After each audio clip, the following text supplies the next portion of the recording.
Je me vois pas être le énième gars qui parle, tu sais, des relations homme-femme. You fuck my wife. Non, c'est pas ça que C'est je dis. Lou fuck my wife. Ouais, loufoque. Quand j'invite un rebeu à la maison, 4 fros. Je dis, mais les gars, vous avez rien d'autre sur la carte? Toujours 4 fromages. Et mon pote Félix me dit, putain frère, tu vois, en fait, il y a 4-5 ans, je croyais pas en tes trucs, tu vois. Le fait, j'avais pas la vision, je voyais pas tes trucs. Moi, je sais ce que je fais, c'est parce que j'ai vu Yacine Bellous faire ce qu'il a fait 15 ans plus tôt. Ils ont découvert que l'énervement durait que 5 minutes. Et au-delà des 5 minutes, c'est toi qui entretiens l'énervement. Arrête, c'est vrai? Aujourd'hui, j'ai le plaisir de recevoir Adèle. Adèle, un pote humoriste, talentueux, un chroniqueur radio aussi. Adèle, merci d'être venu jusqu'au micro du dernier podcast. Merci Dikoche pour l'invite. Ça va ou quoi, Adèle? Ça va frérot, on est bien. Le chemin était pas trop long. Le chemin était laborieux. Non, le chemin était tranquille. L'INP, je connaissais pas. T'es un mec d'où, toi, à la base, toi? La Courneuve, moi. La Courneuve, donc 9-3. Ouais. Ouais, donc tu connais les transports en commun. Oui, je connais le métro. Moi, de base, je connais la ligne 7. Il y a le RER aussi, on a le B. Ouais. Et là, je suis allé plus loin dans l'alphabet, là. Là, t'es au fin fond, là. Là, t'es au fin fond de ce qu'on peut faire en termes de RER. Je sais même, ça existe encore, les zones? Oui, je crois que tu peux... Attends, c'est une bonne question, ça. Tu sais, avant, il y avait les zones, là, Oui, l'histoire des 1, zones. 2, 3, 4. Ouais. Je crois qu'ils sont dans 4 ou 5, non? Facile. Mais je sais pas si ça existe Je encore. crois que t'as raison. Je crois qu'il y a plus les zones. C'était une dinguerie, ça. Ah ouais, tu vois, maintenant, quand tu prends ton pass, ils te demandent pas la Je zone. sais même pas. Non, je sais, maintenant, ils te demandent plus la zone. Moi, je crois que j'ai un abonnement au mois, genre, c'est celui à 70 ou 80 euros, là. Mais je sais même pas s'il y a une zone dessus, gars. Non, je crois que t'as raison, il y a plus. Non, c'était une dinguerie. Ah ouais, non, maintenant, moi, sur Paris, j'ai les petits vélos. Ça, t'es bien. Attends, je suis sur Paris maintenant, j'avoue, là, j'ai glow bien. up, là. Paris, ouais, Paris, t'es bien, c'est sûr. You fuck my wife. Non, c'est pas ça que C'est je dis. Lou fuck my wife. Ouais, loufoque. Lou fuck ou my wife. Ah, j'allais te demander, c'est you fuck ou Lou fuck my wife? C'est loufoque. Elle me bute ta chanson. Qu'est-ce qui t'est passé par la tête? Je sais pas. Je te jure, je sais pas. En plus, c'est marrant, il y a quelqu'un que je connais qui aime bien mes vidéos. Ouais. Tu sais, il est dans la religion un peu, tu vois. Ouais. Et genre, dès il regarde ses vidéos avec, mes vidéos avec sa femme, et avant la fin, il coupe. Il veut pas que sa femme, elle entende ça. Mais là, du coup, c'est quoi l'histoire de cette chanson, là? Frérot, je sais même pas. Juste, c'est venu dans ma tête. Je disais que j'étais loufoque. Et moi, j'aime trop les jeux de mots, tu vois. Je suis loufoque, moi. Et dans ma tête, c'est venu naturellement, loufoque my wife, quoi. Et voilà. L'explication. Lou fuck my wife. Non, pour ceux qui savent pas, en gros, à la fin de ces vidéos, pour faire la promotion de son spectacle que t'es en train de jouer, là, d'ailleurs. Exactement, Dikoche. La Comédie de Paris et en tournée un peu partout en France. Ah non, lourd. D'ailleurs, félicitations. Merci beaucoup. Et à la fin, il nous a fait une petite chanson où il dit Lou fuck my wife Ouais. et non pas you fuck my wife, Ouais. qui est tout autre chose. Ouais, non. En plus, c'est marrant que tu sais, je te jure, souvent, je suis en train de faire une compile de tous les messages que je reçois qui me disent, putain, c'est bien le son à la fin. Balance le son, je le trouve pas et tout, il est introuvable sur les plateformes et tout. Du coup, les gens, ils attendent aussi ce son. Je vais le sortir prochainement. Gars, sors-le. Mais du coup, tu l'as vraiment enregistré, genre en studio, ou t'as juste fait un truc avec ton téléphone? Frérot, tu vois, moi, j'adore je fais beaucoup de sons. Ouais. Et tous les sons que tu vois que j'ai fait, moi, c'est téléphone, micro avec filaire. Ouais. Et l'application Voloco. Je sais pas si tu connais. Oui, de nom, je crois. Je suis sur Voloco, moi, frérot. Il y a l'autotune de base. T'as plein d'instrus. Et ça vient d'une instru de Voloco. Avec le vocodeur de Voloco. Et je fais, fuck my wife. Et là, aujourd'hui, tu peux enregistrer n'importe quoi avec un iPhone. C'est une dinguerie. C'est un ordinateur, génial. ce truc. C'est génial. Ouais. Il y a plus de limite, quoi. Ouais. T'as une idée, tu peux la faire. Ouais, je suis d'accord avec toi, putain. Faut la faire. C'est quoi, moi, j'ai envie de connaître, moi, je te connais parce que je t'ai vu débarquer dans les comédie clubs et tout, avec ton humour absurde, et on va en parler, mais c'est quoi ton parcours avant d'arriver sur scène? J'ai entendu que t'as fait des études, t'avais même pas cette volonté, je crois, de faire du stand-up. À la base, c'est quoi ton parcours? Bah, moi, en vrai, le stand-up, c'est la résultante d'un échec scolaire, hein, à vrai dire.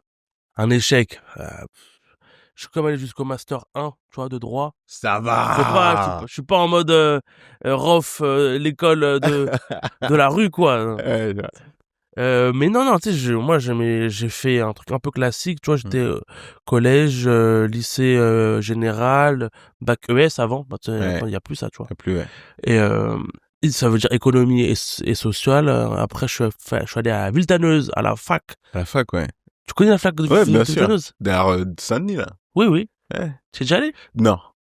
Vers Épinay. Oui, je connais. Ouais. Bah, ligne H, tu vois. Ouais. On parle de ligne, toi, c'est la P, c'est la H là-bas. Et j'ai fait licence AES, c'est très général encore. Ouais. Un petit peu d'éco, un petit peu de droit, un petit peu de tout, tu vois. Mais on est moyen en tout et bon à rien, en fait.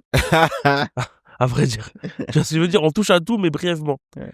Et après, je voulais faire, je voulais passer des concours de la fonction publique. Moi, je voulais être fonctionnaire, tu vois, de base. Du coup, pour ça, je devais faire un master de droit public. Ouais. Du coup, j'ai quitté Villetaneuse pour aller à la Sorbonne, Paris. Première fois que je vais à Paris pour les études. Et j'ai fait mon master 1 de droit public. J'étais nul. J'avais 6 de moyenne première année. Ouais. J'ai redoublé. Première fois que je redouble de ma vie, pour moi, c'était un drame, tu vois. Après, j'ai eu 7 de moyenne l'année suivante. Ça n'avançait trop. Ah, le calcul n'était pas bon. Ah ouais, vraiment, ça allait prendre du temps avant que je valide. 1 point par an. Ah ouais, c'est trop dur. Moyenne par an. J'ai dit, allez, continuez sans moi. Je suis parti. Ils ont continué d'ailleurs. Ils ont continué, ouais, c'est bon. Ils m'ont pas attendu. Et je suis parti et c'est là que j'ai démarré la scène, que j'aime pas toujours, mais j'ai voulu le faire parce que j'avais un ami à moi qui faisait de la scène, il s'appelle Patrick Douglas. Que j'ai rencontré. Ouais, qu'on salue bien fort, que j'ai rencontré à la fac de Villetaneuse. Quand j'étais à Villetaneuse, lui, il était à Villetaneuse et on a sympathisé. Il m'a dit qu'il faisait de la scène. Ouais. Et il m'a dit ouais, il me dit ouais avec Albert Ivanov. Il me dit ouais, je suis avec Boone. Et à son âme, tu vois, des trucs comme ça. Je dis frère, tu les connais? Il me dit bah ouais, c'est incroyable. Des collègues. Des collègues, ouais. Je fais bah. Si tu aimes ce genre de contenu, tu connais le refrain, n'hésite pas à t'abonner, à liker, à partager. Tu peux aussi soutenir le podcast en participant à la cagnotte Tipeee. On est plusieurs sur cette chaîne à travailler dessus. Ça demande du temps, de l'énergie et comme toujours, des pépettes. Très bonne nouvelle, après plus de 10 ans à saigner les scènes parisiennes, j'arrive un peu partout en France. Le lien est aussi là, juste en bas. N'hésite pas à cliquer et à prendre tes places. Et si tu veux rester en contact avec moi et recevoir du contenu exclusif, n'hésite pas à remplir le formulaire Tali. Le lien est en description. Et du coup, je l'ai suivi sur toutes ces scènes. À partir de ce moment-là. C'est vrai? Toutes ces scènes, frérot. Tu sais, moi, j'étais le gars avec la voiture. Ouais. Ah, j'ai une scène à Savigny-le-Temple. Ah ouais, t'étais motivé, gars. J'étais comme ça, frérot. Villetaneuse, Savigny-le-Temple. Ouais. Waouh. Je faisais des trucs, frérot, avec la voiture. C'était un investissement, ça. Vu que lui, il a pas la voiture. Ouais. J'étais un peu, tu sais, son chauffeur, mais moi, je jouais pas ça comme ça. J'étais vraiment juste, je vois mon pote jouer et je regarde et tout. J'étais trop content, tu vois. Et des fois, je faisais des petits retours. Ah, ça, tu pourrais peut-être changer et tout, nanana. Et il m'a dit, mais monte sur scène un jour. Je fais, non, ouais, t'inquiète. J'écrivais un peu dans mon coin, tu vois. Mais je n'osais pas monter, tu vois. Ouais. Et entre le moment où je lui ai dit, vas-y, allez, j'y vais, et je monte sur scène, entre ce moment où je me motive, et puis je mets enfin les pieds sur scène, il se passe 2 ans, tu vois. Ouais. 2 ans où j'ai pas le courage de le faire. Fou. Hein. Et comment, du coup, qu'est-ce qui t'a donné le courage? Enfin, de monter sur scène, et est-ce que tu te souviens de ta première scène? En vrai, ma première scène, c'était dans le cadre d'une cérémonie de remise de diplôme de mon asso. J'étais dans une asso, moi, avec laquelle je suis parti en Inde, tu vois. Et en fait, cet asso-là, ils ont un projet et en mode, c'est en 3 étapes. Première étape, on fait des ateliers tous les samedis, on discute sur des thèmes, l'écologie, développement durable, entrepreneuriat, chaque samedi avec un intervenant qui nous parle, les jeunes. À la fin de ça, pendant plusieurs mois, après, deuxième phase, le voyage. On part soit en Inde, soit au Sénégal, soit à Haïti. Est-ce que t'étais pas là juste pour la deuxième phase? Moi, c'est la deuxième phase. Dis la vérité. Comme pour tout le monde. On faisait tous du mytho et tout. Ah ouais, c'est intéressant, poubelle jaune et tout. Frérot, on était en mode voyage. Surtout qu'on payait rien, tu vois. Ouais, bah C'était oui, offert par j'imagine. le truc, tu vois. Et après, t'as une troisième phase. Mhm. La troisième phase, c'était quand tu rentres du voyage, tu mets en place un projet. Soit en lien avec ton voyage, genre tu crées une cagnotte pour là-bas, Ouais. t'as vu c'est quoi les besoins et tout, ou soit ça t'a débloqué un peu un truc dans ta tête et tu dis ah, en France, je dois être plus proche de ma vie de quartier, peut-être qu'il manque un truc, tu crées quelque chose, tu vois. Ouais. Et moi, je suis sorti du voyage, j'avais rien en tête à faire là-bas, en Inde, dans le village dans lequel j'étais, Ouais. faire rien, et rien en France non plus. Ça m'a pas fait ah oui, Ouais. les pandas, tu vois. J'étais pas, Les pandas. qu'est-ce que je fais? Et j'ai demandé à la patronne de l'asso. Je lui ai dit ouais, moi en vrai, il y a toujours un projet que j'ai voulu faire, c'est monter sur scène. Mhm. Est-ce que ça peut rentrer dans le cadre du projet? Et elle me dit bah oui, grave. Je dis mais alors nickel. Tu sais, je les ai ken quoi. J'ai fait le voyage, après genre je monte sur scène. Et c'était pendant le gala, je devais un peu raconter mon voyage Mhm. en mode blague, tu vois. Et c'était là que en vrai, j'ai fait ma première scène, quoi. Ouais. C'était raciste, mes blagues étaient nulles, Mhm. tout, quoi. Rien n'allait, quoi. C'était ma première scène. Mais tu t'es dit, je vais continuer. Ouais, je me suis dit que Un peu moins raciste quand même un peu moins maintenant. raciste, ouais. Un peu beaucoup moins même. Ouais, largement. Ouais. Non, c'est fou. Et Ouais. ce qui est intéressant chez toi aussi, c'est et ce que j'aime bien, et ça a toujours été ma came à moi, c'est l'humour absurde en fait. Ouais. C'est Merci. Est-ce que ça a toujours été, en plus ça a toujours été ton délire. En tout cas moi, à chaque fois que je t'ai vu, et c'est comme ça que je t'ai remarqué, je me suis dit putain, lui, ok, j'ai compris, il est dans l'absurde et il va à fond là-dedans. Mais en plus, ce qui est intéressant, c'est que tu t'apportes du fond, tu sais. Ouais, C'est pas grave. que de l'absurde pour de l'absurde. Ouais. Des fois, j'essaie un peu d'avoir ce truc-là, ouais. Ouais. C'est vraiment une volonté ou ça t'est tombé dessus? Ouais, ça m'est tombé dessus, à vrai dire, il y avait que ça qui me faisait rire et que j'aimais en tant que public, tu vois. Ouais. Et mais j'aimais pas que ça, mais ça faisait partie des blagues que j'aimais bien, tu vois. Mm. Et surtout, j'aimais bien, savais reconnaître quand je le voyais que c'était, tu vois, putain, bravo, pas facile, quoi, Ouais. à faire, quoi. Je reconnaissais la dureté de la tâche, quoi, de Mm. faire rire sur des blagues comme ça, tu vois. Et surtout que tu vois, en vrai, moi, j'ai démarré en 2018, en septembre. Et en fait, au départ, c'était de l'absurde. Je savais pas encore ce que je voulais faire, mais tu vois, ce que je provoquais comme sensation dans la part du public, c'était pas du ah, c'était du ah. Mm. J'avais Ouais. beaucoup de blagues qui suscitaient un peu de dégoût, De tu vois. dégoût, ouais. Vraiment, je contrôlais pas ce que je faisais, tu vois. Je voulais juste choquer pour choquer, peut-être, tu vois, dire des trucs différents pour être différent. Et c'est avec le temps que j'ai appris à le faire différemment, comment dire, à tendre la main, tu vois, être le Ouais. plus compréhensible possible et tout. Et vu qu'en vrai, maintenant, on est plein, tu vois. Mm. On est beaucoup, les humoristes. Et vu que j'arrivais pas, en fait, comment je réfléchissais, je me suis dit, je me vois pas être le énième gars qui parle, tu sais, des relations hommes-femmes, Ouais. des qui raconte des anecdotes et tout. Mhm. Pourquoi? Parce que je sais pas qu'est-ce que je vais dire d'original et de différent par rapport aux autres. En Mhm. fait, moi, je me voyais pas me différencier là-dedans, que je me suis dit, quand tu parles de ça, on peut facilement te dire, ah, ça, un tel, il a fait, un tel, Ouais. il parle de ça, tu vois. Du coup, je me dis, ceux qui font ça, là, Mm. leur tâche est encore plus dure, parce que d'un sujet dont tout le monde peut parler, il faut amener un angle qu'on n'a jamais entendu. Ouais. Ça, je trouve ça fort, parce que ça veut dire que on a fait tous les chemins de ça. Tu vas trouver un chemin que personne n'a emprunté. Très dur. Ça, je trouve ça très fort, les gens qui font des blagues. Mm. On dit les relations hommes-femmes, le métro, nanana. Si t'arrives à parler du métro et des relations hommes-femmes, Mhm. un truc que t'as jamais entendu, c'est beaucoup plus fort qu'un gars qui fait de l'absurde. Parce que frérot, tu t'es creusé la tête à dire qu'est-ce qui a pas été dit dans un Mhm. truc qu'on fait depuis des années, quoi. Du coup, moi, vu que j'ai vu que c'était trop compliqué, ça, j'ai dit allez, ciao. Moi, au lieu de me différencier par l'angle, je vais me différencier par le sujet, Mhm. le choix du sujet. Tiens, plein de gens font des blagues sur relations hommes-femmes, mais qui fait des blagues sur les bouteilles d'eau? Mhm. Personne. Tu vois, je peux être le seul à avoir ce sujet de la bouteille d'eau. Et si tu parles de la bouteille d'eau, toi, tu te dis, frérot, t'es chelou, parce qu'il faut parler des bouteilles d'eau. Adèle, il en parle déjà, t'es un peu bizarre. Tu vois ce que je veux dire?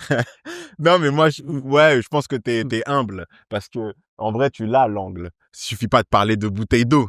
Il faut parler de bouteille Oui, d'eau de manière originale. Et en cela, pour moi, t'as un angle de malade. Et puis là où je te trouve encore plus humble, c'est que pour moi, c'est aussi difficile de faire de l'absurde parce que autant pour un humoriste, l'absurde, c'est normal, tu vois, pour toi ou pour moi, ça ouais, peut être normal. Et très vite, si toi, tu me parles et enfin, t'es en train de développer une blague, je vais tout de suite comprendre que c'est de l'absurde et je vais ouais. rentrer dans ton délire très rapidement. Mais le public, c'est pas la même chose, hein. C'est vrai ce que tu Avant dis. d'avoir une blague absurde qui fonctionne, tu dois grave la bosser. Ah bon, après des fois tu tombes sur des perles Ouais, c'est vrai. et ça fonctionne quand tu es sur scène, mais le rythme n'est pas le même avec l'absurde parce que tu dois faire comprendre dans un premier temps que tu es dans l'absurde, C'est vrai ce que tu dis.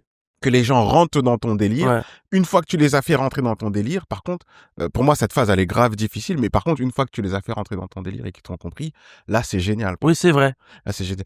Mais le travail en amont, il est quand même, C'est vrai ce que tu dis. il est quand même difficile et le rythme n'est pas le même parce que un mec qui va faire du stand-up classique, ça va être souvent de la punchline, tu vois. Ouais, Et donc très vite, il va avoir un truc qui va te faire rire. ouais. L'absurde, souvent, tu dois expliquer. C'est vrai ce que tu dis, ouais. Donc tu dois expliquer, donc tu perds quand même quelques Tu perds un secondes petit peu de temps. Ouais. en termes d'efficacité au début, Ouais, mais c'est vrai. après, mais que tu regagnes après parce que tu Exactement. les as fait rentrer dans ton Je suis délire. grave d'accord avec toi. C'est vrai que je me suis mangé beaucoup de murs avant que les gens captent ce que je veux dire, tu vois. J'ai beaucoup bidé, moi. J'ai Ouais. bidé longtemps, peut-être un peu plus que les autres, tu vois. Parce que je croyais en ça. Je faisais pas ça pour plaire aux gens, à vrai dire. C'est un peu égoïste Mhm. de ma part. Je me disais pas, ah, ils vont comprendre. Au début, j'étais un peu dans mon délire de moi, ça me fait rire. Vous comprenez pas. Et bah, c'est pas grave. Mhm. Je suis dans mon monde. J'avais un peu cette mentale, tu vois. Et ce qui est pas la bonne mentale à avoir, tu vois, c'est faut faire un effort, t'es là pour les gens, tu vois. Tu te fais kiffer toi, mais fais kiffer les gens, tu vois. Ouais. Et quand je me suis un peu ouvert, j'ai compris qu'en fait, que quand je faisais mes blagues, fallait que je tende plus la main. Mhm. Avant, j'attendais un peu, j'attendais au public de faire tout le chemin pour me comprendre, tu vois ce que je veux dire. Ouais. Et plus j'ai avancé, plus je tendais la main, et le public avait le moins de choses à faire pour comprendre ce que je veux dire. Ouais. Je sais pas si tu captes Non, je l'image. comprends tout à fait. Je comprends tout à fait parce que moi, c'est un humour que j'affectionne beaucoup et j'ai des blagues absurdes, tu vois. Mais je sais que j'ai beaucoup lutté pour pouvoir vendre ces blagues. Ouais, J'ai beaucoup lutté vraiment. ah, Et c'est quand vrai. et au début, j'étais là, j'arrivais sur scène un peu comme ce que tu décrivais. Et j'étais persuadé qu'elle était gaulerie la blague, plus qu'elle m'a fait rire. Bon, c'est un peu égoïste aussi, plus qu'elle m'a fait rire. Mais vraiment rire, tu vois, ce genre de blague où tu dis, putain, si j'arrivais seulement à la traduire, cette blague. Exactement. Parce que toi, ton langage avec ton cerveau, il est fluide. Ouais. Ton cerveau, il a pas besoin de Ah ouais, ouais. t'expliquer. Bah oui. Tu vois ce que je veux dire? Et le plus dur pour moi, c'est de faire sortir cette blague. Je touche ma tête parce qu'il faut réussir à faire sortir ta blague de ton cerveau, Exactement. mais de la décrypter de manière à ce que les gens puissent le comprendre. Et des Ouais. fois, moi, je la sortais brute, comme elle était sortie dans ma tête. Ouais. Mais il manquait énormément de choses Il manquait plein d'étapes. exactement, pour qu'une autre personne puisse le comprendre. Parce que toi, dans ton cerveau, bah, t'as ta culture, Ouais, t'as frère, ouais, c'est fou. ton intelligence, Oui. t'as ton vécu. Mais mec, ça, faut pouvoir. Et quand tu sors la blague, quand elle est dans ton cerveau, t'as pas besoin d'expliquer tout ça. exactement, Tu vois. c'est Mais quand acquis. tu le sors à quelqu'un, t'es obligé de leur expliquer. Mais Tu mec, vois. c'est fou, tu sais quoi, parce que moi, c'est pour ça que des fois, c'est utile d'avoir des gens qui te comprennent Ouais. dans ton humour et qui peuvent t'aider à faire un ping-pong pour après sortir un truc Ouais. compréhensible. Je sais pas si c'est quelqu'un avec qui tu Bah, c'est marrant. bosses. Juste avant, on en parlait. Le podcast que j'enregistrais juste avant, c'est avec Candy. Ouais. Candy, et c'est un débat qu'on a eu dans le podcast précédent. D'avoir ou pas un co-auteur. D'avoir un co-auteur. Moi, et on en parlait avec Candy, elle était comme moi. J'étais un peu le mec à l'ancienne. Ouais, non, moi, j'écris tout seul. Mais c'est un très mauvais choix avec le temps. J'ai un pote avec qui j'échange souvent par texto. Un pote de la vraie vie, il est pas humoriste. Un pote de la vraie vie qui a commencé sur scène, qui est ultra talentueux, qui est pour moi le mec le plus talentueux en termes d'écriture de blagues que j'ai connu jusqu'à présent. Et le mec avec qui je m'entends le mieux, il s'appelle Atef El Sayed. On a écrit une série et tout ensemble. C'est un mec ultra gaulerie, très intelligent. J'avais en fait, avant, je travaillais je faisais l'animation au So Gymnase. Oui, bah oui. Les plateaux scène ouverte là. Ouais. Et il était venu en faire, et c'est comme ça que je l'avais rencontré. D'accord. Et depuis, on est restés amis. Mais il a commencé et puis après, il a arrêté. Je sais pas s'il veut des fois il dit qu'il va revenir faire de la scène, mais il veut pas. Mais en tout cas, avec lui, j'aime bien échanger. Des fois, on a une discussion classique, tu sais, entre potes Kemgollery. Ouais. Entre nous deux, on s'envoie tous les jours des blagues, mais juste pour nous, tu vois. Ouais. Mais des fois, si je suis sur un sujet, je lui balance mon sujet et on échange dessus. C'est trop bien. Ouais. Mais faut trouver cette personne. Ouais, grave, cette personne est... Parce que tu disais que, tu vois, tu te mangeais des fois des murs avec l'absurde. Et les gens, il manquait des étapes. Tu vois, quand tu le dis entre ce que t'as en tête. Tu sais que moi, je te raconte une anecdote. Il y a genre 4 ans peut-être, 3-4 ans. 4 ans peut-être. Genre, moi ça fait 7 ans que je fais la scène. Peut-être 4 ou 5 ans que je te raconte. Et genre, il y a 4-5 ans, je disais à mon pote Félix Junier, qui est un ami à moi, on a démarré en même temps le stand-up grâce à Alex Nguyen. C'est comme ça qu'on a démarré la scène. Putain. Alex Nguyen, évidemment. Tu vois, c'est encore marrant, je vais encore venir au podcast juste avant, et on en parlait d'Alex Nguyen, et Alex Nguyen, il en a formé beaucoup. Ah, frérot. Et aujourd'hui, on voit des enfants d'Alex Nguyen. Mais Alex Nguyen, évidemment. Faut l'applaudir. Faut l'applaudir. Je te jure, les gens, ils aiment pas, des fois, ils veulent gommer des fois leur passé. Je l'ai vu bosser, moi, lui. Alex Nguyen, il a développé, pour ceux qui savent pas, c'est un humoriste qui, après, s'est mis dans il donnait des cours de stand-up dans Paris.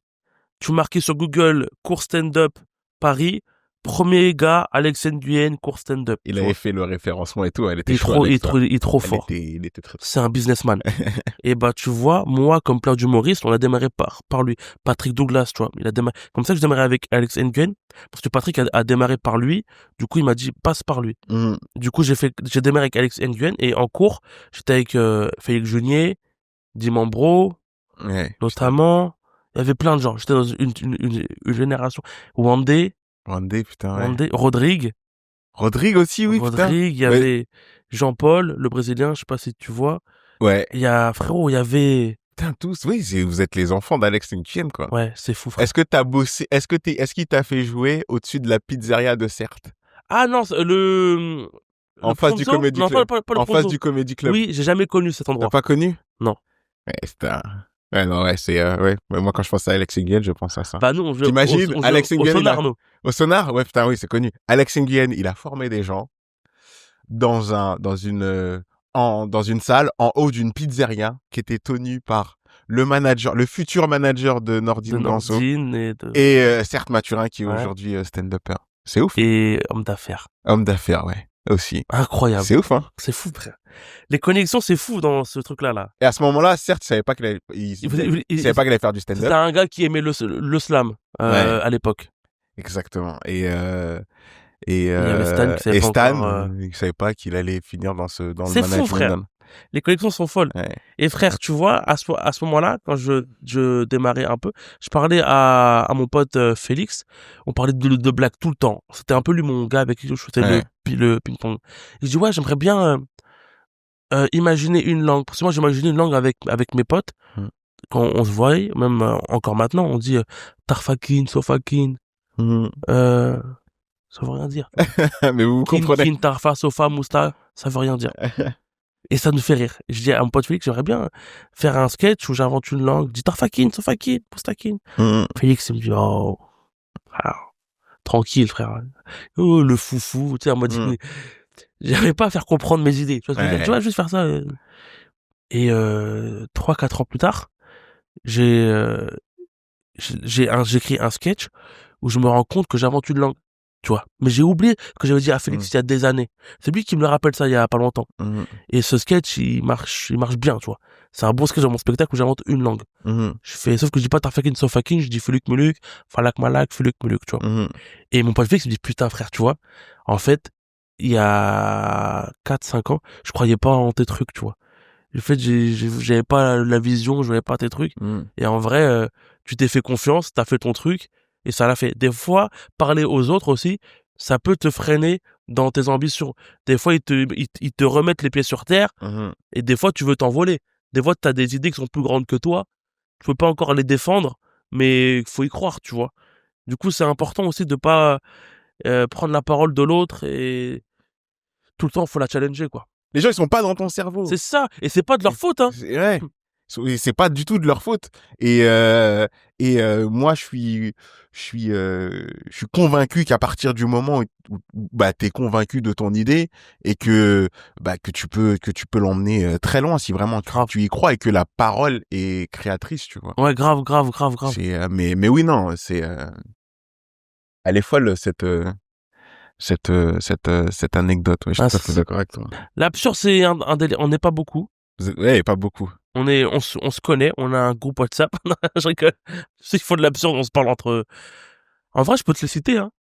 Yacine Bellous, c'est notre père à tous. Yacine, en France. Il est incroyable, Yacine. Bellous, frérot. Moi, il y a pas Yacine, il y a pas Adèle, hein. Ouais. Moi, je sais ce que je fais.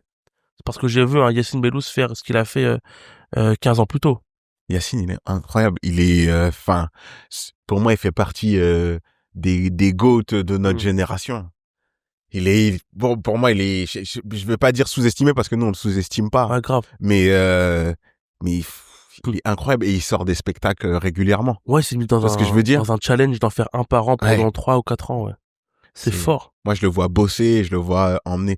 Yacine Bellous, il fait souvent, je cite, quand j'ai commencé, moi, souvent, chaque fois, je raconte cette anecdote, c'était dur de passer après certaines personnes, genre. Ouais, c'est vrai. Quand tu commençais. Ouais, grave. Et à chaque fois, on cite, forcément, Foodil. Ah ouais, c'est une légende. Ouais. On m'a toujours parlé de Foodil, frérot. Foodil, ouais, c'était incroyable. Oh. Donnel, Boone. Ouais, Boone. Mais Yacine Bellous, c'est vrai qu'il fait largement partie de cette liste. Yacine, au début, là, au début dans l'ère où il était souvent dans l'ère où moi j'ai commencé et qu'il y avait il y avait les Donnel et comment ça s'appelait, tous les noms que j'ai cités juste avant, passer après lui c'était une corvée, gars. Ouais, il y en a, c'est dur. C'était trop dur, gars. Après, parce que déjà le décalage était trop important entre son niveau et le nôtre de débutant, mais il était trop chaud, gars. C'est trop chaud. Et il est encore très très très très très très chaud. Maintenant, il maîtrise son karaté à la perfection.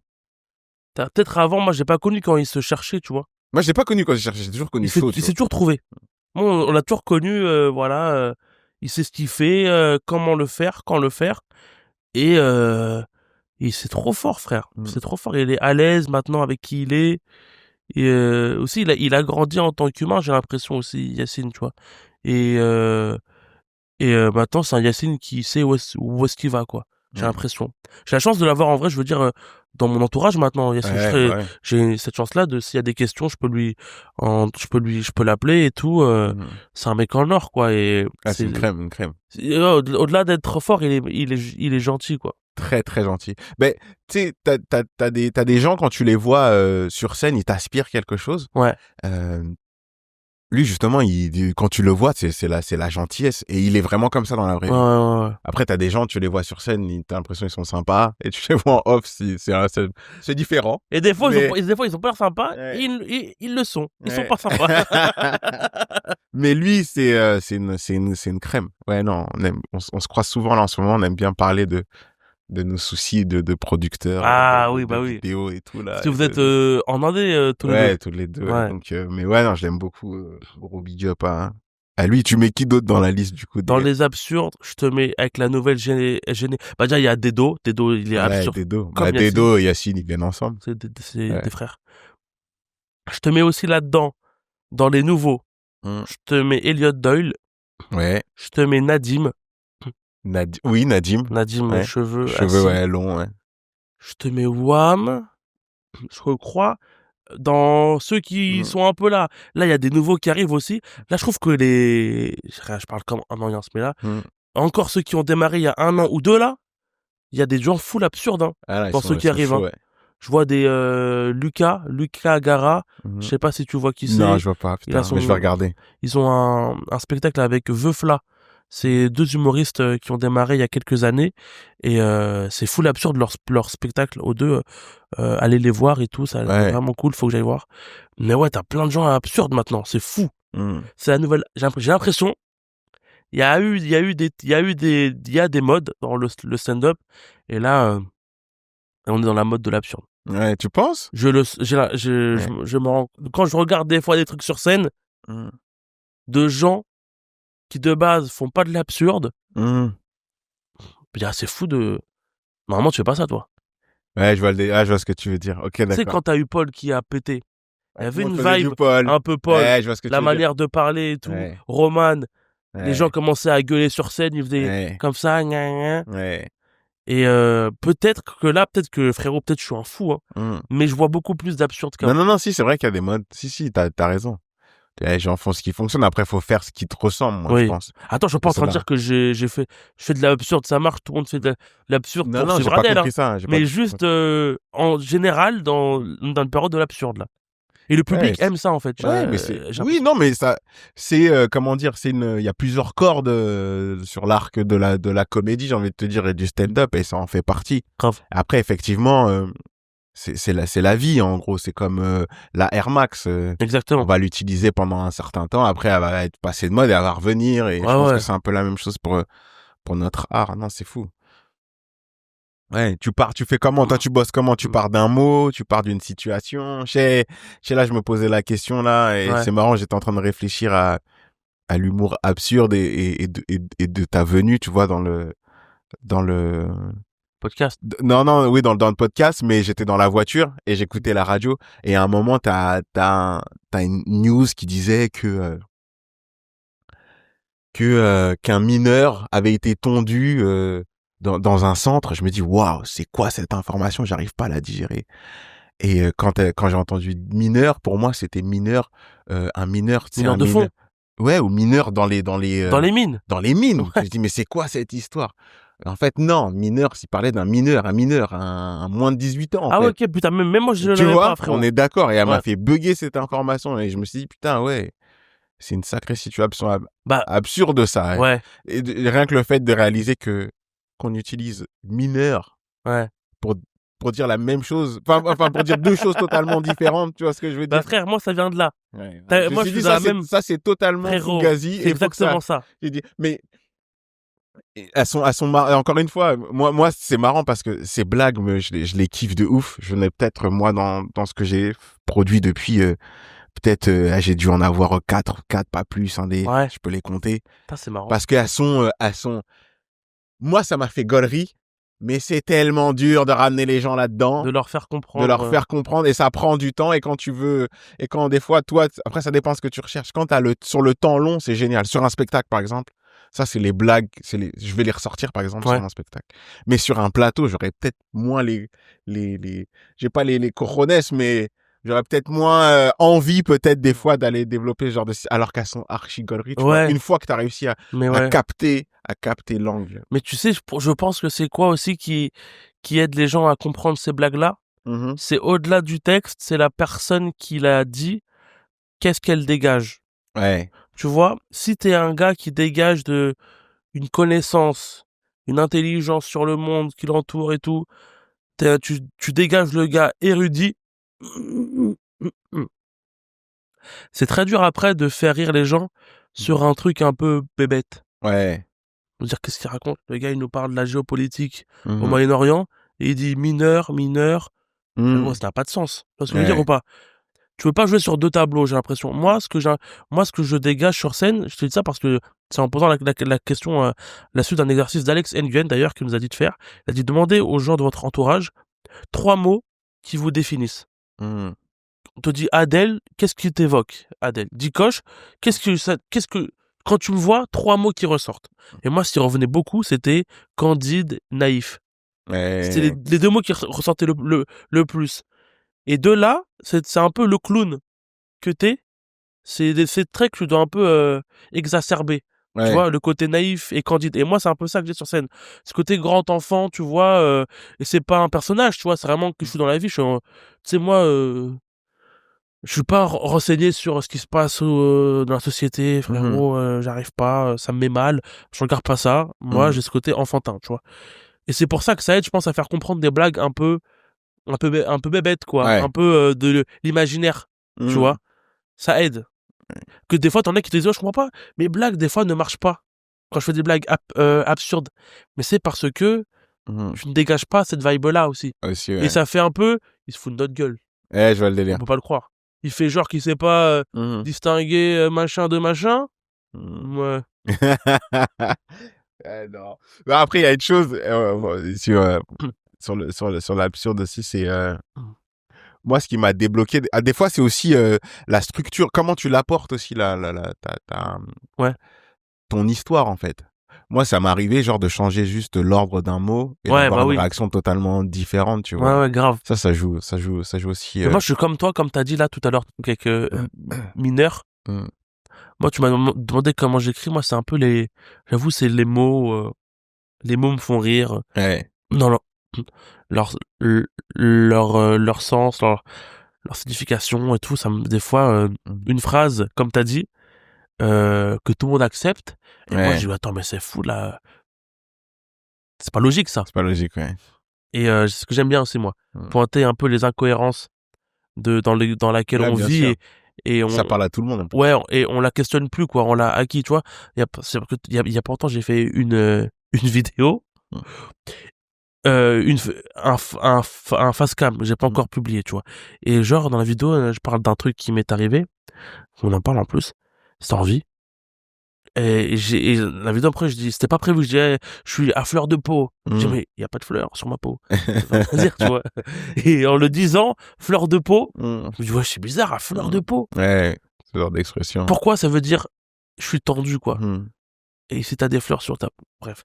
Des trucs comme ça qui peuvent des fois, en fait, les autres gens, le public, les gens normaux, ils ont pas le temps de s'arrêter là-dessus. Ouais. Faut qu'ils avancent, faut qu'ils travaillent. Nous, notre truc, c'est ça, en fait. Il faut qu'on s'arrête là où les autres n'ont pas le temps de s'arrêter, quoi. Exactement. Ah non, c'est fou. Ouais, non, les expressions, c'est un puits, une ressource de malade. Une ressource de malade. Et, comment t'as vécu, ton expérience à Comedy Class, du coup? Parce que t'as fait partie, je crois, de la première saison. Oui, saison 1, il y a 2 ans. Produit par ITV que je connais. Comment tu l'as vécu? Pourquoi? Parce que j'ai fait une voix off pour eux.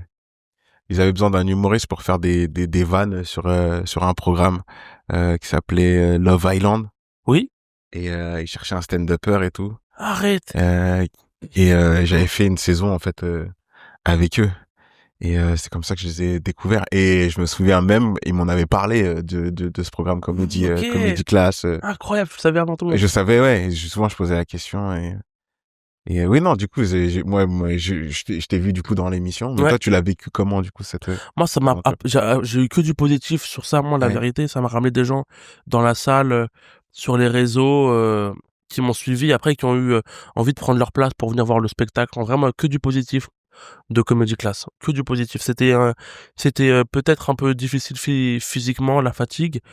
Mais en vrai, au final, très reconnaissant de cette émission. C'était pas, ouais, du coup, t'as ressenti l'effet Comedy Class parce qu'on le voit, hein. Je commence à le voir. Je crois que t'as pas été le gagnant, je crois, de cette saison. Non, c'était Sofiane Soch qui avait gagné. J'étais dans les finalistes, on était 5. Vous étiez 5 sur la saison? Okay. Ouais, 5 finalistes, ouais. Okay. Sur cette saison. La première saison, il y avait Sofiane qui a gagné, Camille Lorente, Elliot Doyle, Tom Boudet et moi. Ouais, et puis ça vous a grave exposé, en fait. Ouais, tous, tous, on a eu un avant et après un peu, tu vois, après chacun dans à son niveau, tu vois. Mais on a tous eu des répercussions de Comedy Class. Ouais, tous. C'est lourd. Ouais, je te jure, trop bien. Et j'ai l'impression que ça devienne ça commence à devenir une référence, hein. Là, il y a la saison 2, là. Ouais. Il y a la saison 2 qui est sortie et je vois pas mal de vidéos qui passent sur Internet. Ouais. Et ça a l'air d'être un sacré tremplin aussi pour les humoristes. Ouais, honnêtement, ouais, je pense que c'est... Moi, quand je l'ai fait... Désolé.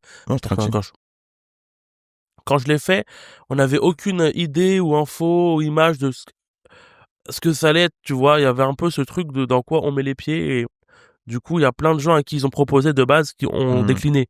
D'accord. L'invitation. Plein de gens qu'on connaît, tu vois. Qui avaient un niveau même... ils étaient plus avancés que nous, tu vois. C'est ce que je veux dire. Ils avaient plus d'expérience et ils ont refusé. Et du coup, après, ils ont cherché d'autres gens. Moi, j'ai longtemps hésité à le faire, tu vois. Je me suis dit pourquoi et tout. Je commençais à être bien, tu vois. J'étais dans la troupe du Jamel. J'avais fait Montreux. Je me suis dit, qu'est-ce que je vais me faire? Est-ce que peut-être que ils vont peut-être se rendre compte qu'en vrai je suis une fraude, tu vois ce que je veux dire. J'avais peur de perdre des trucs que j'avais déjà acquis, tu vois, en perdant peut-être cette émission face à quelqu'un qui a démarré il y a peut-être 6 mois à la scène, tu vois ce que je veux dire. J'avais un peu cette peur là. Et au final je l'ai fait sur un coup de tête, je dis allez vas-y j'y vais. Et à la fin non, c'était à refaire, je le referai. Ouais, c'était vraiment et même plein de gens qui ont pas voulu la faire, au final, auraient peut-être aimé la faire. Ouais, qui regrettent. Et du coup, dans la saison 2, il y a plus de monde. En fait, à la saison 2, les gens demandaient carrément à participer à l'émission. Ouais, c'est souvent alors comme qu'avant, ça. c'était l'inverse. Eux, ils allaient chercher. Ouais. Ils disaient non, on fait pas confiance. Et après, ils ont vu la saison 1, parce que je comprends, en vrai, c'est normal. Hein. Ils disent, ah d'accord, c'est comme ça, ok, vas-y. On sait un peu à quoi ça va ressembler maintenant, on peut y aller. Ouais, je vois le délire. Ok, donc tu le sens un peu le retour maintenant dans ta salle? Large. Ouais. Dès que c'est sorti, j'étais complet pendant 1 an. Ah ouais? Pas d'affilée, hein. Je parle pas en mode j'ai plus de place sur 1 an. Mais en gros, j'avais de l'avance sur 2 semaines, quoi. Ouais, à chaque fois ça se remplissait Ouais, et tout. on ouvrait d'autres créneaux. J'étais à la nouvelle scène avec Jessie. Et on était 1 fois semaine, puis 2 fois semaine, des fois 3 fois semaine. Ah ouais, putain. Ouais, c'était vraiment 300 personnes par semaine. C'était incroyable. Maintenant, je suis à la Comédie de Paris. Et maintenant, je dirais pas que le buzz de Comedy Class part, mais là, pour les autres, je suis encore le gars de Comedy Class, mais ils me connaissent aussi pour d'autres choses, tu vois. Il y en a qui m'ont vu sur TikTok pour autre chose. En fait, cette exposition-là, ça m'a mis aussi un coup de pied au cul pour faire des vidéos, être productif. Ouais. Et pas que moi, même d'autres gens, tu vois. Dans la saison 1, dis-toi, il y avait Léandre avec moi. Léandre, Félix Junier. Ouais. Personne ne se rappelle d'eux dans ce programme. Pas personne, je m'en fous. Ouais. Mais tu vois ce que je veux dire. Et de ça nous a mis une déterre à tous, je pense, à être productif, faire des vidéos, tu vois. Ce qu'a fait Félix, ce qu'a fait Léandre. Ouais, et Félix, il a son spectacle, il tourne, il a une bonne fanbase là maintenant. Je le croise de temps en temps à la scène Barbès. À la scène Barbès, ouais.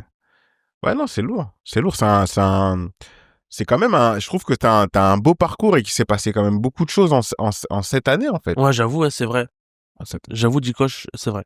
Très reconnaissant. Ouais. Dieu merci, frérot. Très bon, si ça s'arrête demain, ça va. J'ai assez mangé. Bon, t'as encore de l'espace, là, je pense, pour, dans ta carrière. Ouais, bien sûr, on veut toujours peut-être un peu plus, mais en vrai, faut savoir ce qu'on a et être reconnaissant, très très reconnaissant et très content des gens. Très content même du public que j'ai réussi à avoir dans la salle pour l'instant. Des gens sympas, cool, respectueux, des amours, frère. Très content aussi. On veut avoir du monde dans notre salle, mais tu veux avoir qui aussi? Ouais, c'est vrai, il y a ce débat de qui a un bon public. Tu veux avoir qui dans ta salle? C'est vrai. C'est une question qui se pose, hein. Les chiffres, c'est bien. Hein. Ouais. Le million, il y a qui dans ton million? J'avoue. La France, il y a des élections quand même. On a des votes, on sait qui fait quoi. Sur 100 Français, tu sais, tu vois. D'accord, t'as toute la France, mais du coup, t'as une partie de la France que tu veux peut-être pas avoir dans ta salle et qui est là. C'était avec Sarah Lélé, je crois qu'on en parlait. Et elle me disait, je crois que moi, le meilleur public que j'ai vu et le public que je veux, c'est celui de Jamil Le Schlag. Ah. Et ça revient, et apparemment, ça revient souvent, quoi. Ah, Jamil. Jamil, apparemment, il a un public, en tout cas, ils sont très accueillants. Ouais. Ambiance de malade. Ouais, public de Jamil, apparemment, c'est, une dinguerie. En fait, parce que moi je connais bien Jamil, du coup, vu que je suis dans son émission sur Nova, les grands remplaçants, tu vois. Et du coup, j'ai fait sa première partie quelques fois. Bon, moi, c'est ça passe ou ça casse. Moi, l'absurde, c'est soit ils aiment bien, soit ils me disent c'est qui lui, tu vois. Mais moi, quand je vais voir le spectacle de Jamil, frère, dans sa salle, frérot. Comme lui-même, il le dit. Il dit dans sa salle, il y a la gauche, il y a les musulmans. Il dit c'est vraiment l'islamo-gauchisme. Dans la salle, l'islam et la gauche mélangés. Et ça fait un beau mélange. C'est beau à voir. Tu vois ce que je veux dire? Voir dévoilé avec un vieux français, moustache comme ça, t-shirt de Marx. Marx, ça veut rien dire, tu vois. C'est trop drôle. C'est trop bien. Ouais, mais après, ce qu'on recherche, c'est une ambiance, en fait. On est un peu comme des chanteurs, en fait. On veut On veut de l'ambiance dans notre salle. On veut des gens bienveillants, on veut des gens qui rigolent, on veut des applaudissements. On veut des gens qui nous ressemblent aussi, tu vois. Et on veut, comme t'as dit, je trouve que le public ressemble beaucoup à l'humoriste. Ouais. T'es un humoriste, t'as ton public qui te ressemble. Pas que physiquement, mais dans ta vibe et tout, dans ton énergie, tu vois. Du coup, c'est important d'être quelqu'un... peut pas être un FDP, quoi. Ouais. Quand t'as un public de yinche, c'est dur, quoi. Ouais, c'est fou, putain. Ouais, du coup, t'as la radio aussi, maintenant. Ouais. Radio Nova. Ouais. Big up, Mathieu Pigas. Sale blase je crois que c'est Mathieu. Pigas, c'est le patron, le milliardaire de la chaîne. Nova depuis 1 an. Presque. Ou déjà... je sais pas. Ça fait déjà plus d'1 an que ça commence. Je crois que ça fait 2 ans. C'est la 2e saison de Le Grand Remplacement. Les grands remplaçants. Les grands remplaçants. Ouais. Là, non, je crois que ça fait 2 ans, mais en fait, la première année, c'est Jamil avec Padine et Younes, ils étaient seuls. Oui, d'accord. Sur YouTube avec Mounir, tu vois, qui faisait le podcast. Mais sur Nova. Sur Nova, je crois que ça fait 1 an. 1 an, ok. Depuis qu'il y a le rachat avec la dernière aussi, l'émission avec Pierre-Emmanuel Barré, Émeric Lompré, tout ça et tout. Et avec Hakim Omiri aussi qui est là. Oui. On voit beaucoup Hakim, on voit beaucoup en ce moment sur les réseaux. En tout cas, moi, c'est ma première expérience radio. Radio Nova, ouais. Et ça va, t'aimes cet exercice? Ouais, c'est gaulerie. En fait, vu qu'on est avec Jamil. En plus, ouais. Je pense sans Jamil, ça aurait été... Je n'aurais peut-être pas dit ça, tu vois. Mais le gars est hyper sympa. Avec Mounir, tu sais, ils sont à 2 avec son co-auteur et son pote. Bah, il a créé une bête d'équipe, en fait. Il a créé une équipe, on est tous les chroniqueurs, on s'entend tous bien. Et on n'a aucune pression, quoi. Jamil, à chaque fois, il nous appelle dans la semaine. Comment ça va et tout. T'es prêt pour la chronique, t'as des questions, n'hésite pas et tout. Alors, c'est une crème, il t'appelle, même après, il te dit bravo et tout. Non, c'est le meilleur employeur de France. Jamil Le Schleg. Faut le dire. Il faut le dire. Il faut le dire, il y en a des bons, quoi. Mais non, c'est fou. C'est quoi là, depuis que t'es dans le milieu, là, c'est quoi l'anecdote la plus folle qui t'est arrivée? Sur scène? Sur scène ou même dans le milieu? L'anecdote la plus folle? Bah, la plus récente, en tout cas, et qui m'a mis un petit coup. C'était il y a pas longtemps, là.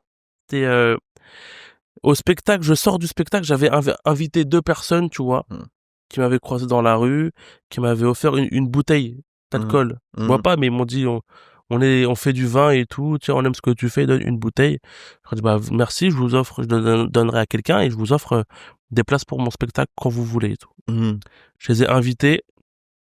Il y a pas longtemps, ils sont venus au spectacle. À la fin, je sors de la salle, ils étaient là, et le mec, il me dit, je lui dis ça va et tout, il me dit ouais. Par contre, les 15 dernières minutes, fait un signe de sa chute, quoi. Je dis comment ça? Il me dit baisse de rythme, l'énergie et tout. Et il part, frérot. Il part sur ça, frère. Je dis mais c'est un malade le gars, tu vois. Et je me dis mais en fait, quand t'invites les gens, il se croit tout permis, en fait. Vu qu'il a pas payé, il s'est dit, en fait, vas-y, il a besoin de mon retour, je vais lui dire ce que je pense pour qu'il s'améliore. Frérot, il m'a vénère, et ça m'a mis un coup sur les invites. Je dis, frérot, maintenant, j'invite plus personne. Voilà, c'est terminé, parce que si c'est après, vous croyez tout permis. Et puis, il dit 15 minutes, il sait même pas de quoi il parle. 15 minutes, c'est énorme, frérot, en termes de temps. 15 minutes de comme ça, je l'aurais ressenti, tu vois, que... Frérot, ça m'a mis un coup. Après, ce chien, il m'a fait cogiter et tout. Je dis, putain, de quoi il parle, à partir de quel moment et tout, nanana. Et voilà, ça m'a mis un... Et qu'il est resté énervé toute la journée. Ça m'a énervé, frérot. Toute la soirée, après, je dis, qu'est-ce qu'il parlait, 15 minutes et tout. Et tu te refais ton spectacle. Ouais, tu refais le spectacle, tu te dis, c'était pas le spectacle de l'année, d'accord, ok, c'était pas le soir où j'étais le plus incroyable, mais quand même, faire ça, là. Je sais pas si c'est les 15 minutes ou ça qui t'a plus posé problème. C'est ça. C'est ça, là. Le fait que ça descende. En fait, ça descend, ça ne s'arrête pas. Et le mime était trop bon. Ouais, c'était trop bien fait. Et même quand tu fais ça, tu vois la courbe. Oui, tu vois la courbe. Tu vois que t'es quand même arrivé en haut, hein. Et on oubliera ça. On va se rappeler que de ça, quoi. Et même quand tu le vois que faire ça. Ouais, de ouf. Je ferme les yeux, il est comme ça, c'est tout. Le nouveau signe de gang. On va faire chuter vos courbes. Ah merde. Tu vois, un ministre de l'économie arrivé sur BFM. Selon la fameuse théorie du Fugazi, on part sur une décote. La théorie de Fugazi, les gars. Ça va devenir un mème. C'est ouf. La Fugazi. Oh merde, putain. Ouais, non, c'est fou. Ouais. C'est marrant que tu dis ça parce que moi, des fois, il y a des choses aussi qui me sortent de moi et il y a un truc qui m'a, je sais pas si ça m'a guéri, mais il y a une meuf qui disait, je crois, elle était spécialiste, psychologue, je sais pas, bref, Ouais. développement personnel, ce que tu veux. Elle disait qu'en fait, il y a une étude qui a été menée, et ils ont découvert que l'énervement durait que 5 minutes. Et au-delà des 5 minutes, c'est toi qui entretiens l'énervement. Arrête, c'est vrai? C'est un truc de malade. Et moi, j'étais là, ouais. Et j'ai réfléchi. Et en vrai, ouais, c'est vrai que des fois, je suis énervé, mais c'est moi, je vais rechercher la merde dans ma tête. Ah ouais. Pour me réénerver Oui, encore. oui, Et ça devient un cycle. C'est vrai, j'avoue. En vrai, ça dure 5, enfin, après, je sais pas si c'est vrai, mais en tout cas, là, apparemment, une étude a été menée. Et quand on dit qu'une étude a été menée, tout de suite, tu parais plus intelligent, ça paraît plus vrai. Mais quand tu réfléchis, tu dis, putain, c'est vrai que des fois, l'énervement, hein, c'est moi qui l'entretiens, en vrai. Ouais, j'avoue, c'est vrai, tu te refais le film. Mais ça t'empêche pas moi, ça m'empêche pas d'être toujours énervé 15 minutes, 20 minutes, 2 jours, ouais. 10 jours après. Hein. Ah non, c'est vrai, moi, je suis comme moi. Mais clairement, un mec qui vient et me fait ça. Ah, Là, t'as pas que 5 minutes, là. Je reste énervé facile. 3 mois, facile. 3 mois, facile. J'ai fait une vidéo sur lui, là, je vais le mettre en story, là. Ah, mais. Tout ce que je t'ai dit, je l'ai fait. C'est là que j'ai fait la vidéo, je suis à fleur de peau. Fleur sur ma peau et tout. Oui, d'accord. Le gars, là, j'attends son commentaire sous la vidéo. Ah, j'ai hâte. Je commence à avoir faim. Dernière question. Allez, on va aller dans les dernières questions. Une question que j'aime bien poser. Des fois, je l'oublie, mais là, aujourd'hui, je l'ai pas oublié. Est-ce que t'es croyant, Fugazi? Oh, on rentre là-dedans? Non, tu dis ce que tu veux, mais j'aime bien poser la question. Quoi. Après, ouais. Oui, grave, ouais. Je suis croyant. I am a believer. Justin believer. Non, je suis croyant. J'ai pas eu d'éducation, on va dire, religieuse à proprement parler, tu vois. Ouais. Mais je suis croyant, ouais. Et ça t'aide dans ton écriture, dans ma vision de la vie. Ouais. Tu vois, ce côté où dédramatiser les choses, tu vois, il y a pire, il y a mieux, ok, mais tout peut être pire, quoi, quand tu vois les atrocités qui se passent et tout, et ça sera mieux demain, quoi. Ouais. Cette manière aussi de je pense d'endosser la dureté de la vie, tu vois, et la santé, c'est bateau, tu vois, mais en vrai, c'est des trucs, tu sais, mon père, il dit un truc, et il m'a dit un truc qu'il a lu, mon père, il aime trop les citations, les trucs et tout. Ouais. Il a un petit carnet où il note des fois des trucs, des phrases dans des livres et tout. Je le fais ça aussi des fois. Ah ouais? Des fois, ouais. T'es un daron, hein, mais j'aime trop. Ça m'a éduqué, ça, les proverbes et tout. Ouais, voilà. Et ben, il y en a un qui m'avait dit, il m'a dit, la santé, c'est la vie dans le silence des organes. Ouais, j'ai compris le concept. Ouais. Ça va bien quand y a rien, en fait. Quand t'entends rien, c'est que ça va bien, en fait. Et se rendre compte du silence des organes aussi, c'est important, tu vois.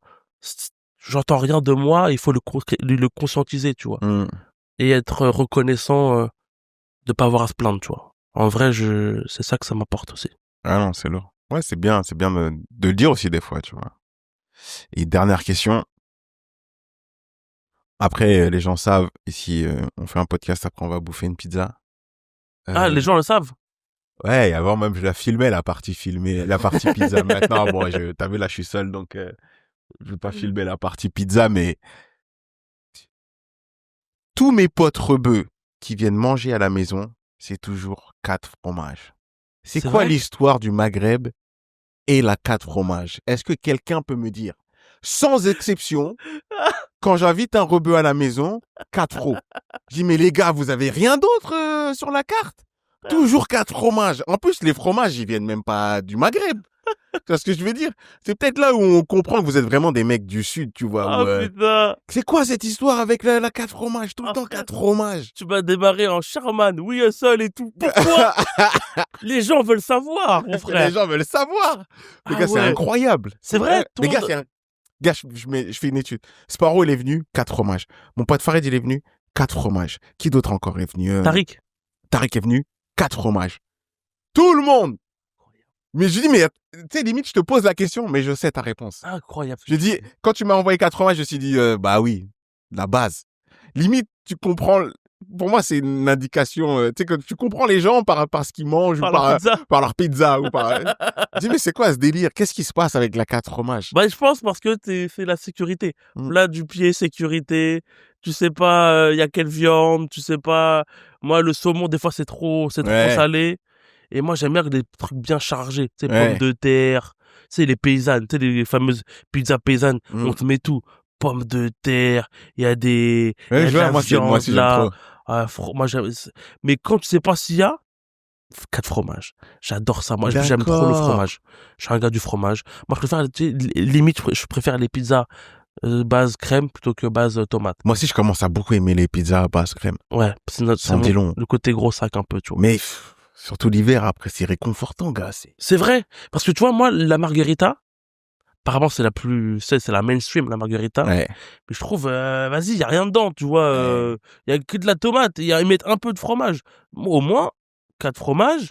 T'as la base, en vrai, t'as la base tomate, je crois. Oui, tomate, ouais. Et avec du vrai fromage, quoi. C'est une grosse margarita, quoi, la 4 fromages.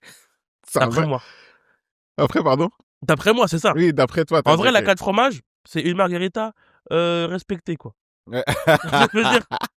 La margarita, t'as vraiment mangé après, t'as plus faim. Exactement. Ouais, non, c'est fou. Je me suis dit, mais pourquoi?